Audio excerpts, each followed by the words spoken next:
দাঁড়াও, কেউ ভিডিওটা স্কিপ করো না, প্লিজ স্কিপ করো না।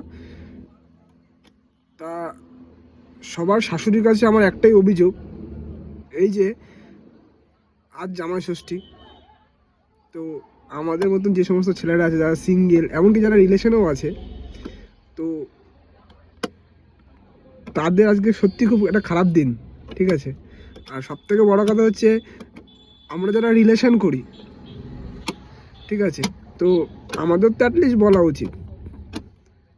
সে বাদ দিলাম, আমরা এখনও বিয়ে করিনি, লাইসেন্স পাইনি, কিন্তু 365 দিনের মধ্যে একটা দিন তোমরা নিমন্ত্রণ করো, আচ্ছা, আর বাদ বাকি থাকতে 364 দিন, এই 364 দিনের যে ভাত কাপড়ের দায়িত্ব যে আমরা নিই, তারা নেহাত আমরা এখন মানে বিয়ে করিনি তাই নিমন্ত্রণ পাইনি, আমাদেরও তো ইচ্ছা করে আমাদের একটু ডাকো, আমরাও একটু যাই। কিন্তু হ্যাঁ, তোমরা এই ভিডিওটা যদি প্রচুর শেয়ার করো, হয়তো আমার শাশুড়ি মার কাছে গিয়ে পৌঁছাবে, হয়তো পরের দিন আমাকে ডাকবে। আর যেদিন ডাকবে সেদিন আমি 4 চাকা বা বাইক নিয়ে যাবো না, ডাইরেক্ট বুলডোজার নিয়ে যাবো, যে আমাকে আটকাবে তাকেই উড়িয়ে দেবো।